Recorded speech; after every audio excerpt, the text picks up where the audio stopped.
The massive research vessel hung silently in the darkness of space, its smooth, pale blue hull absorbing, rather than reflecting light. Inside the main observation deck, Commander Rel stared at the holographic display of the third planet from the yellow star. Earth, as its inhabitants called it. Fascinating creatures, Rel said, his 4 eyes blinking in sequence as he zoomed in on a crowded human city. So small and soft, yet they've spread across their entire world. Beside him, Science Officer Tellis adjusted her breathing mask and sighed.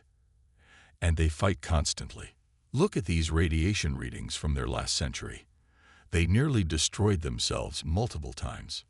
Rel and Tellis were members of the Varan Confederation, an alliance of 7 species from neighboring star systems.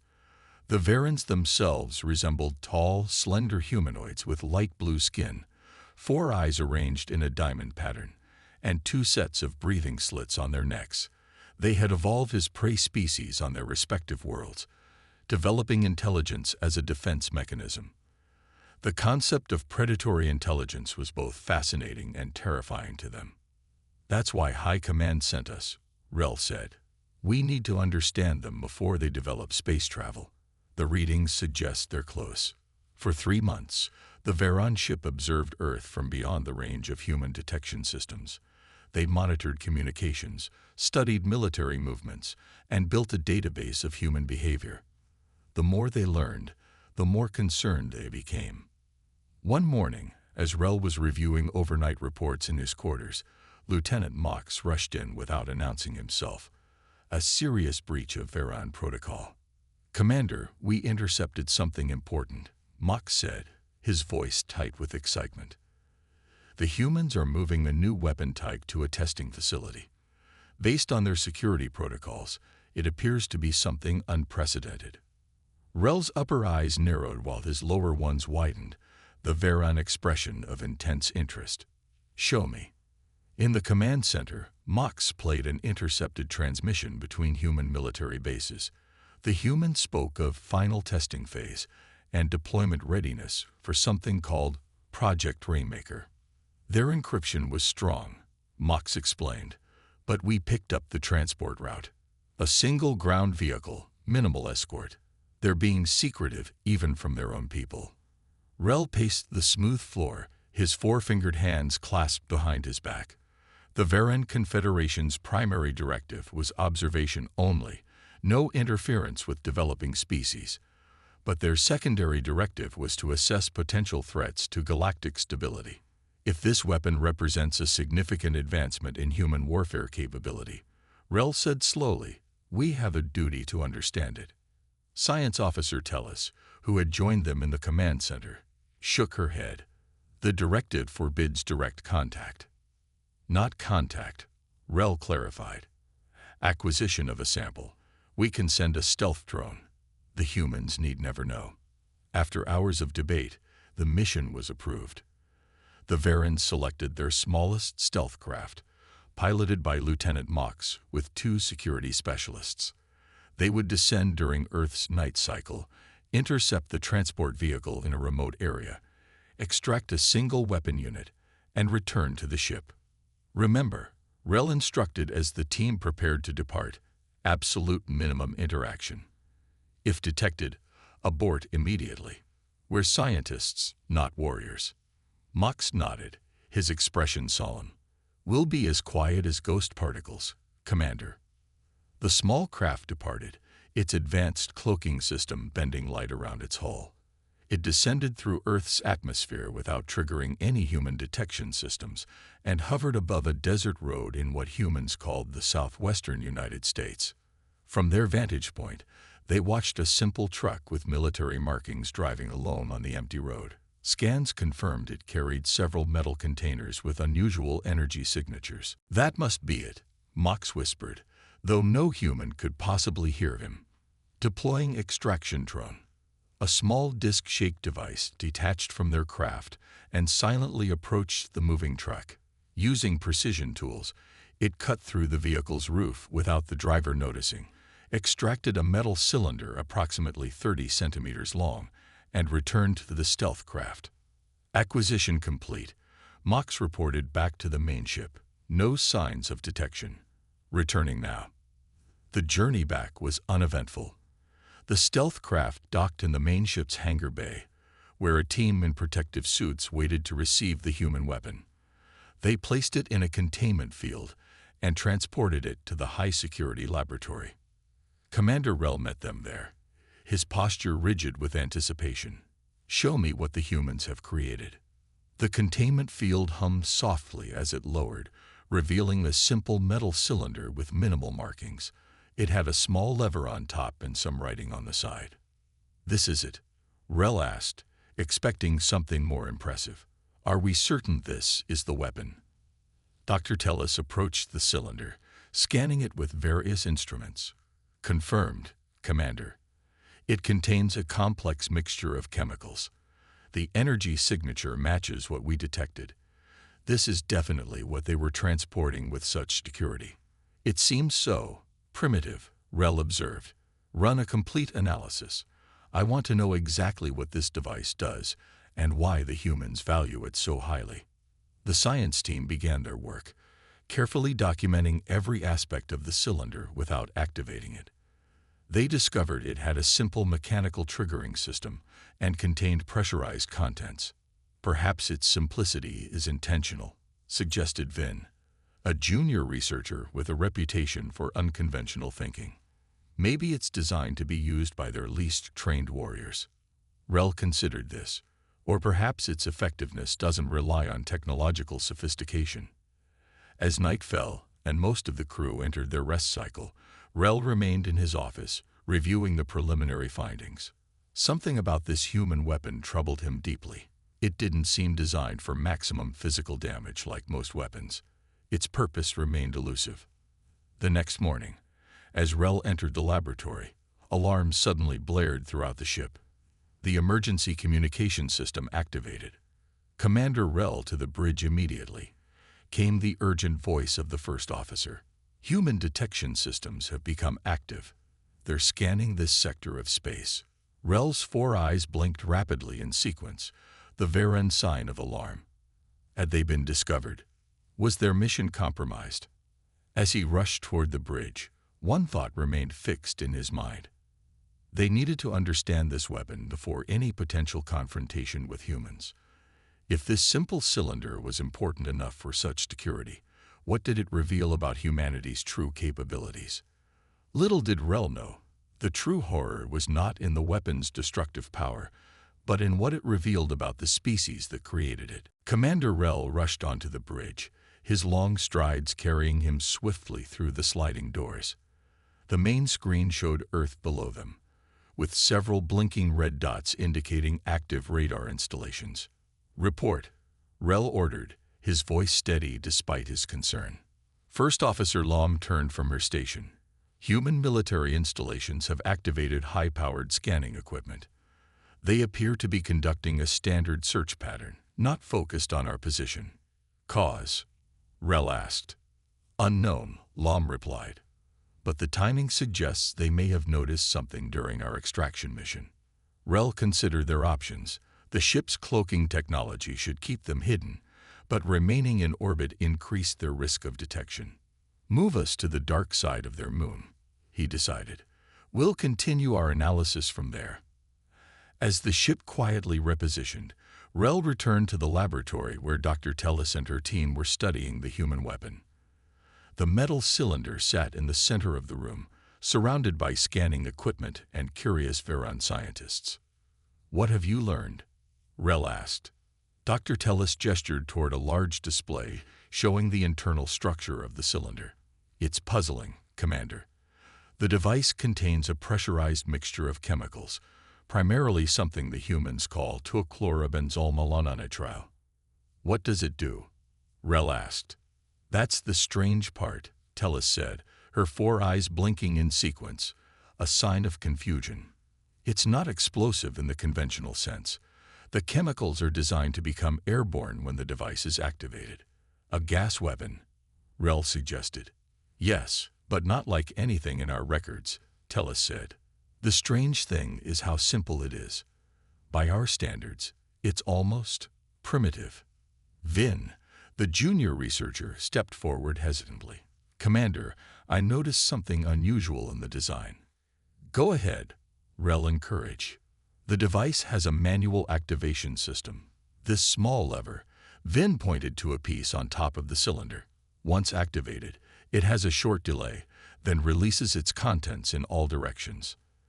"What's unusual about that?" Rel asked. "The user would be affected by the weapon's output unless they immediately fled the area," Vin explained. "It's as if the weapon is designed with the user's exposure in mind." The room fell silent as the implication sank in. The Varens had always designed weapons to protect their users. The idea of a weapon that might harm its operator was disturbing. "Perhaps it's meant to be thrown," suggested another scientist. "The activation requires precise finger manipulation," Vin countered. "It's designed to be held when activated." Dr. Tellis shook her head. "This makes no sense. Why would humans create a weapon that endangers its user?" Rel studied the weapon thoughtfully. "Perhaps we're missing something. Humans evolved as predators, not prey like us. Their approach to warfare may be fundamentally different." Over the next day, the science team continued their analysis. They discovered that the cylinder was called a tear gas grenade in human military communications, but the purpose of such a device remained unclear. "We need to understand its effects," Rel finally decided.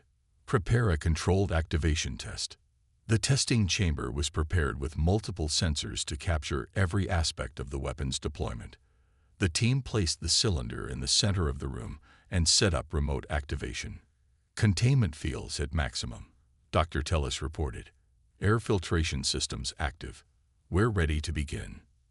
From the safety of the observation room, Rel gave the order. "Activate the weapon." A mechanical arm reached out and pulled the lever on top of the cylinder. After a brief delay, the device released a cloud of white gas that quickly filled the testing chamber. "Chemical composition confirmed," reported a technician. "No explosive damage detected." "Then what is its purpose?" Rel wondered aloud. Vin was studying a different set of readings. "Commander, the chemical appears to target specific pain receptors. It's designed to cause suffering rather than physical damage." A chill spread through the room. The Varens had evolved to flee from danger, not to inflict unnecessary pain. Their own weapons were designed for quick, efficient defense, never to cause extended suffering.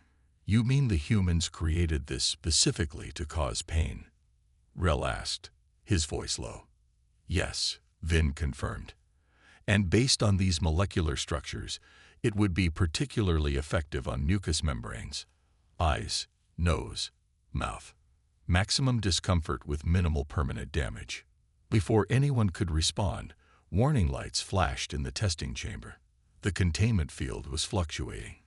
"What's happening?" Rel demanded. "The gas has properties we didn't anticipate," Dr. Tellis said, frantically working at her control panel. "It's creating microscopic particles that are affecting the containment field stability." "Strengthen the field," Rel ordered. "We're trying, but..." The containment field flickered and collapsed. Alarm sirens blared as the ship's systems detected the foreign substance entering the ventilation system. "Seal the lab," Rel shouted. "Emergency protocols now." Thick barriers slammed down around the laboratory section, but not before some of the gas escaped into adjacent corridors. Within seconds, the emergency communication system came alive with reports of crew members in distress. "Medical teams to decks 3 and 4, came the urgent call. "Multiple personnel affected by unknown agent." Rel and Dr. Tellis raced to the medical bay, where several Varens were being treated. They writhed in obvious pain, their 4 eyes swollen shut, fluid streaming from their breathing slits. "What's happening to them?" Rel asked the chief medical officer. "The chemical is attacking their sensory organs," the doctor explained. "It's causing extreme pain responses without significant tissue damage. I've never seen anything like it." Rel watched in horror as his crew suffered. The realization hit him like a physical blow. This weapon wasn't designed to kill. It was designed to incapacitate through pain. "Why?" he whispered. Why would anyone create such a thing? Dr. Tellis stood beside him, her voice shaking slightly. Commander, I think we need to reconsider our understanding of humans. If this is a standard weapon in their arsenal, then what else have they created? Rel finished her thought. As the medical team worked to ease the suffering of the affected crew, Rel made a decision. Dr. Tellis, I want a complete investigation into human weapons history. If this relatively simple device can cause such effects, we need to know what else they're capable of.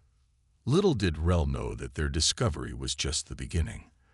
The true nature of human warfare would prove far more terrifying than they could possibly imagine. The medical bay was filled with the soft hum of treatment machines as Commander Rel stepped through the doorway. 12 crew members lay on beds, their blue skin now pale and their breathing labored. The ship's doctor moved between them, adjusting medications and checking vital signs. How are they? Rel asked quietly. They'll recover, the doctor said. But I've never seen pain responses like this. Some of them couldn't even speak when they first arrived. Rel's 4 eyes blinked slowly in sequence, a sign of deep distress among the Varens. The weapon they had stolen, this tear gas, had caused more harm than they expected, and it was considered a minor weapon by human standards. Commander, a voice called from the doorway. Rel turned to see Lieutenant Mox, who had led the mission to retrieve the weapon. High Command is requesting an update. Rel nodded. Tell them I'll contact them immediately. In his private communication chamber, Rel faced the large screen displaying 3 senior Varan officials. Their expressions were grave as Rel reported what had happened. So this weapon causes pain without significant physical damage? Asked Director Fell, the highest-ranking official. Yes, Director, Rel confirmed. It appears designed specifically to incapacitate through suffering. Barbaric, muttered another official. Director Fell leaned forward. Commander Rel, this discovery raises serious concerns about human warfare capabilities. If they've developed weapons specifically to cause pain. I understand, Director, Rel said. I've ordered a comprehensive analysis of human weapons history. Accelerate your research, Director Fell ordered. The humans must not detect your presence, but we need to understand their full capabilities before they develop space travel. Yes, Director. After the communication ended, Rel went directly to the research center, where Dr. Tellis and her team were reviewing human data. Large screens displayed images and text from Earth's information networks. What have you found? Rel asked. Dr. Tellis looked up, her expression troubled. Commander, the tear gas is considered one of their more humane weapons. It's classified as non-lethal and is often used for crowd control against their own species. Non-lethal, Rel repeated. You mean they have an entire category of weapons designed not to kill but to cause suffering? Yes, and it gets worse, Tellis continued. We've been analyzing their military history, and... She paused, struggling to find words. Show me, Rel said. The main screen filled with images that made the entire research team fall silent. Battlefields covered with injured humans, cities reduced to rubble, devices called landmines that waited underground to explode when stepped on, often long after conflicts had ended.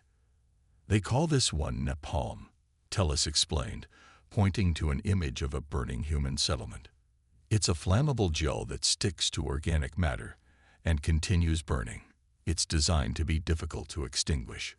Rel stared at the screen, trying to comprehend the mindset that would create such weapons. And this is all from their history. Some are current, Tellis said. But look at this. She changed the display to show a massive explosion shaped like a mushroom cloud. They call these nuclear weapons. They've only used them twice in warfare, but they've built thousands. What's their purpose? Rel asked, though he feared the answer. Total destruction, Vin said from his station.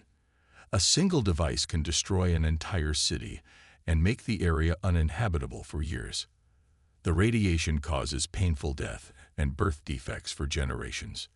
The room fell silent as the Varens tried to process this information.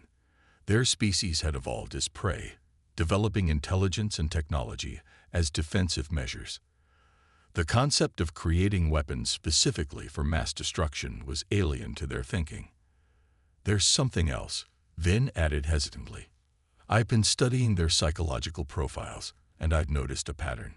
"Go on," Rel encouraged. "Humans evolved as predators," Vin explained. "Unlike us, they didn't develop intelligence primarily for defense. They developed it to become better hunters." "We knew this," Tellus said. "Yes, but I don't think we understood the implications," Vin continued. "Their entire approach to warfare is different. For us, conflict is about protection and survival. For humans, it can also be about dominance and intimidation." Rel considered this. "You're saying they create weapons that cause suffering because they want their enemies to suffer?" "Not exactly," Vin said. "I think they create weapons that cause suffering because they understand suffering can be more effective than death for achieving their goals. Pain is a tool to them." The implications chilled everyone in the room. The Varans had always assumed that any intelligent species would evolve beyond unnecessary cruelty.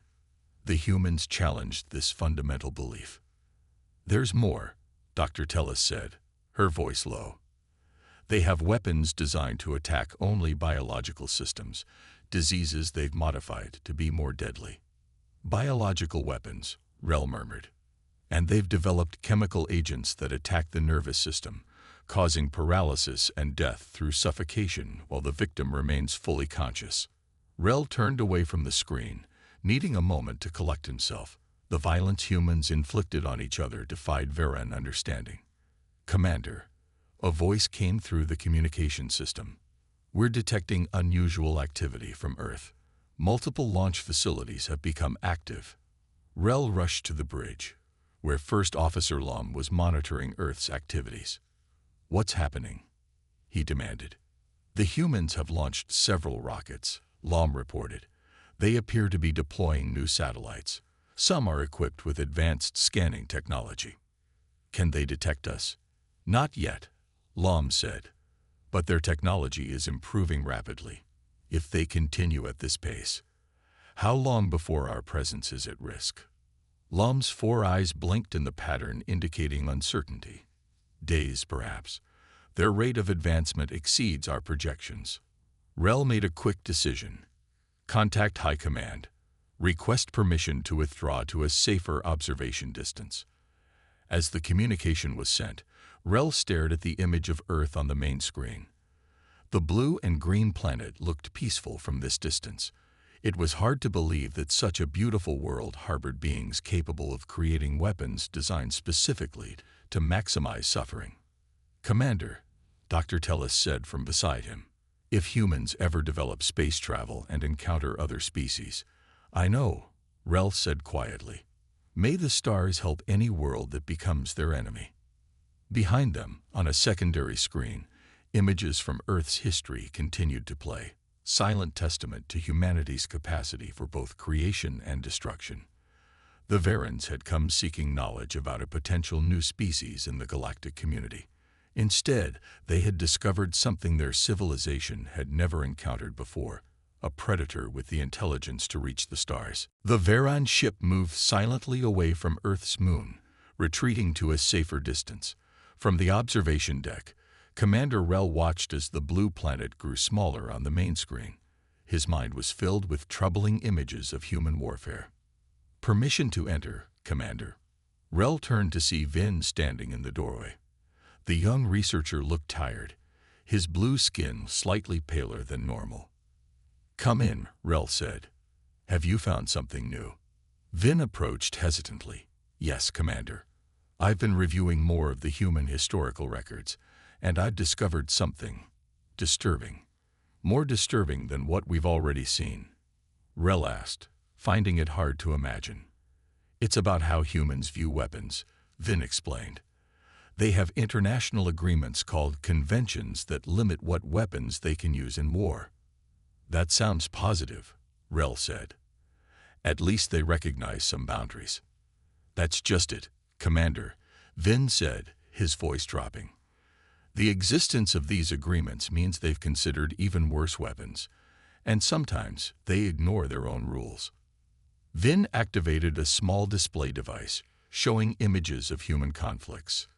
This chemical weapon is banned, but some nations still use it.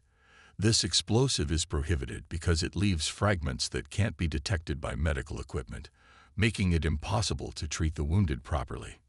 Rel watched in silence. The concept of designing weapons specifically to make injuries untreatable was alien to Varen thinking. There's more, Vin continued. They've developed psychological warfare, methods to break the enemy's mind rather than their body. You mean like torture? Rel asked. That and more subtle methods, Vin said. They use sound as a weapon. Constant noise at specific frequencies to prevent sleep. They use isolation to break mental resilience. They've studied how to maximize psychological damage. Rel turned away from the images. And they used these methods against their own species. Primarily, yes, Vin confirmed.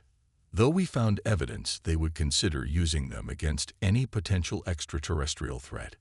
Before Rel could respond, the ship's communication system activated. Commander Rel to the research laboratory immediately. Emergency situation. Rel and Vin rushed to the lab, where Dr. Tellis and her team were gathered around a large screen displaying new data. We've completed our psychological profile of humans, Tellis said without preamble. The results are unexpected. Explain, Rel ordered. We've been approaching this from the wrong perspective, Tellis said. We've been assuming humans are exceptionally violent for an intelligent species, but that's not quite accurate. She displayed a series of images showing humans caring for the sick, building homes after disasters, and rescuing animals. Humans show remarkable compassion, even toward other species. They create art, music, and literature that celebrate peace and unity. I don't understand, Rel said. How does this connect to their weapons?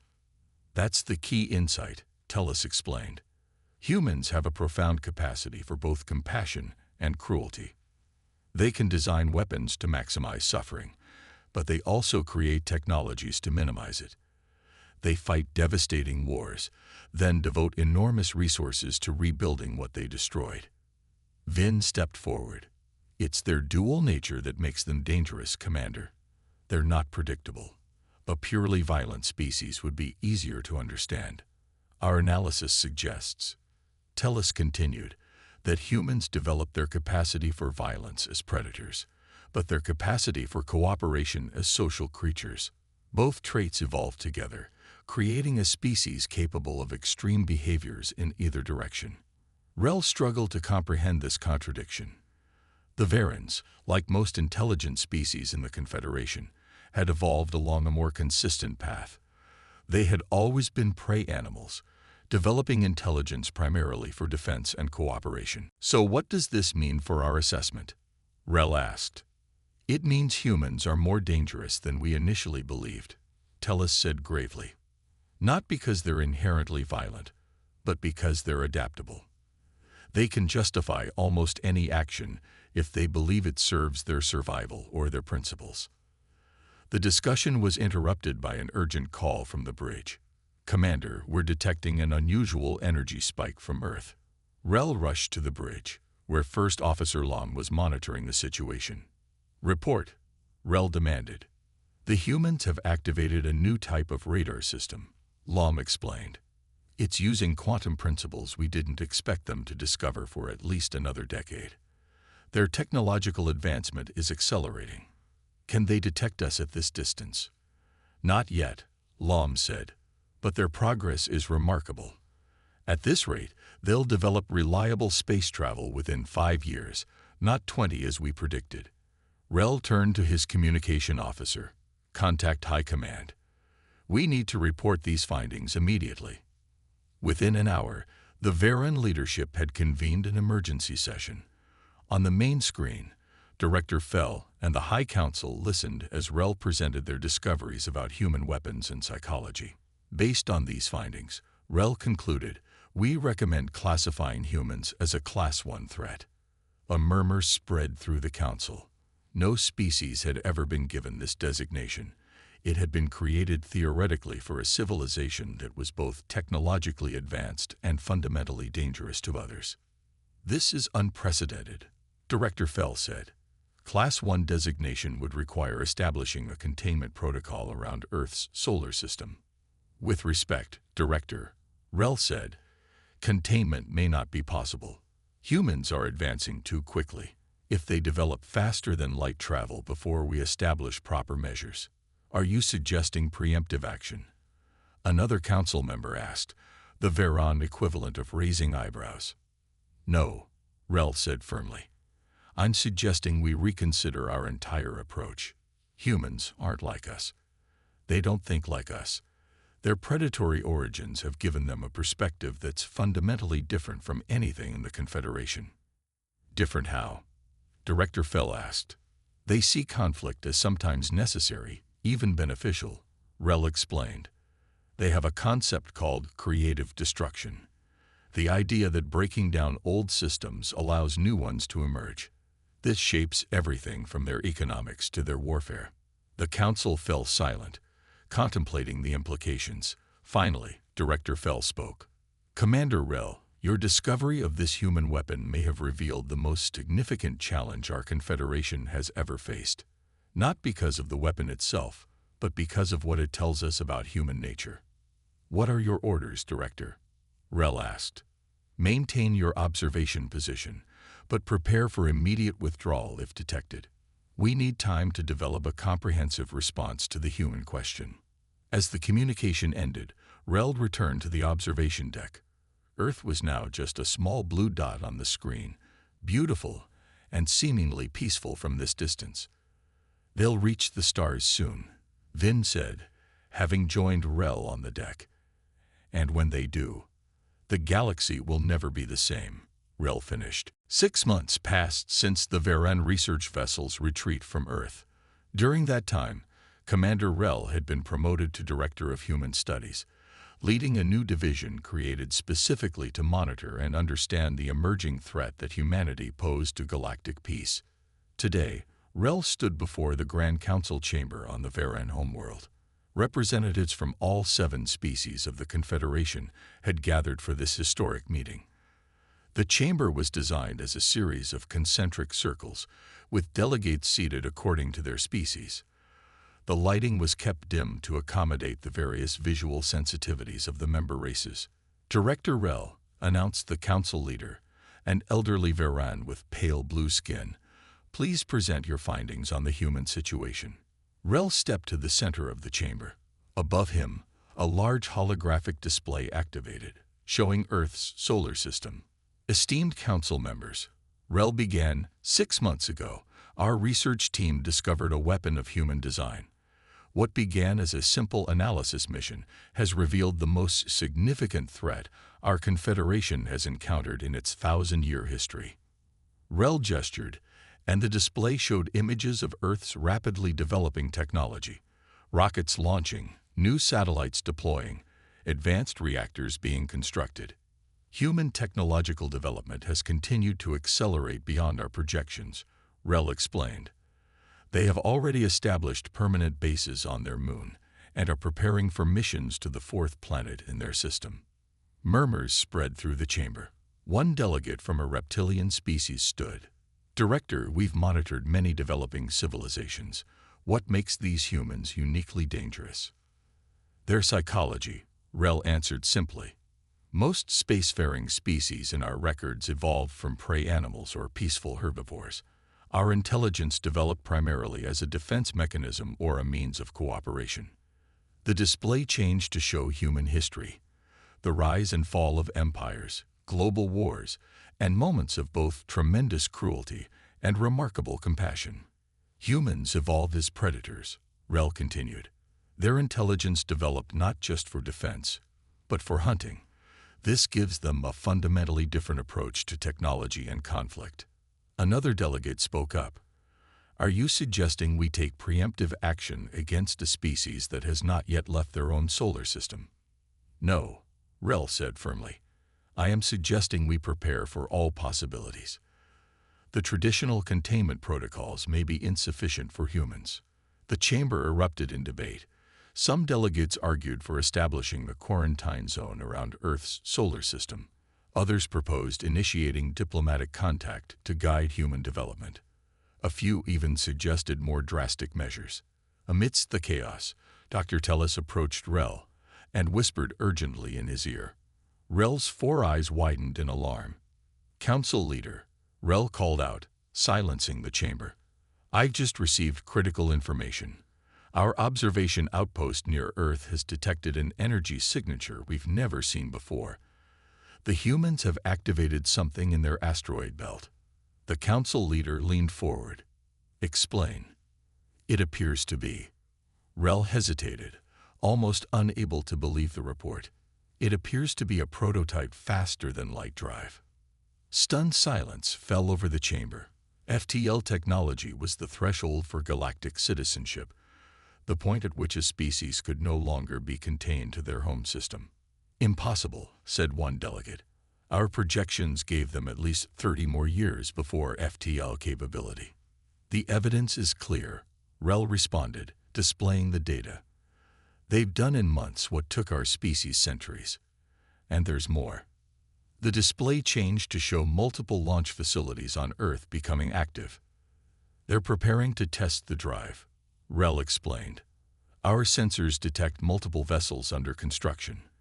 They're not just building one ship, they're building a fleet." The council leader's voice was grave.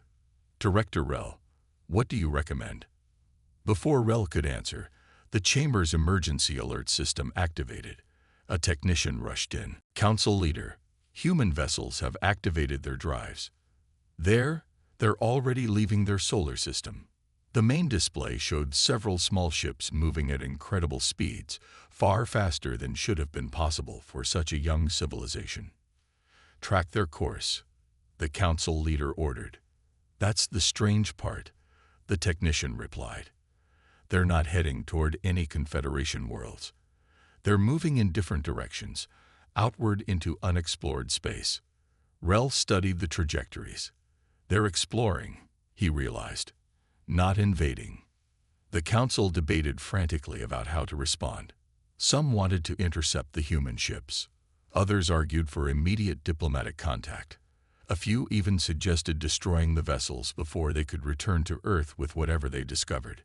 Amidst the chaos, Vin approached Rel. The young researcher had also been promoted, joining the Human Studies Division. "Director," Vin said quietly, "I've been analyzing the communication signals from the human ships. They're broadcasting a message over and over, on all frequencies." "What kind of message?"